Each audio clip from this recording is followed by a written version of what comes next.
of the Audi RS6, which many would say was probably their dream car. And when we're talking about the RS range, I find the Avant is so much more welcome and greeted so much better than the Sportback. We actually drove the RS7 Sportback the other day, and I think the Avant just is a little bit crazier because it's an estate car that goes to 60 in under 4 seconds. This one, 4 litre V8, which gives that unmistakable noise out the back, and this one's got 553 brake horsepower.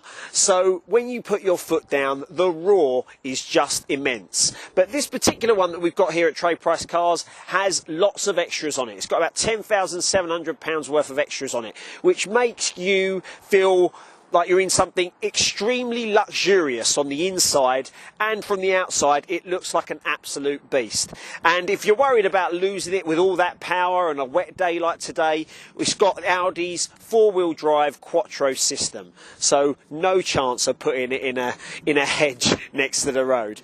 I really am looking forward to getting behind the wheel of this beast. Right, on to how this drives. If I just turn the music down for a second. The RS6 is like no other. It is the perfect blend of sports car and practical family car that I think there is out there. I mean, we did the Range Rover SVR the other week. That will give it a run for its money, but altogether a very different car, I think we'd all agree.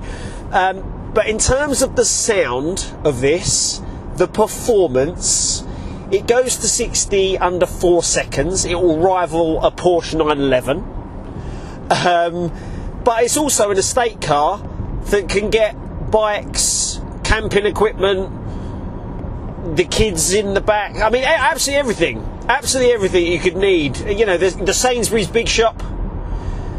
Absolutely everything you could need. It does that job too. So I've driven an RS4, which was nice. This is even bigger than that.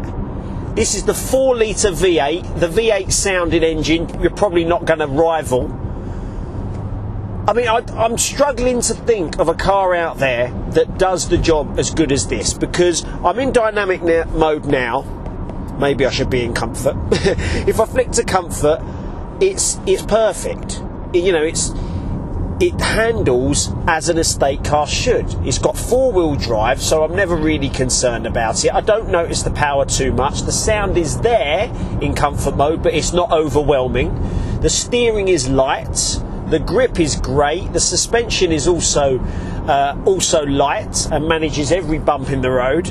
And then, I don't know, once you've dropped the kids off to school and you flick it into dynamic mode because you want to have some fun, everything just stiffens up. The suspension is all of a sudden stiff. The steering is just got that little bit heavier to make me feel like I'm driving a sports car. And then the exhaust note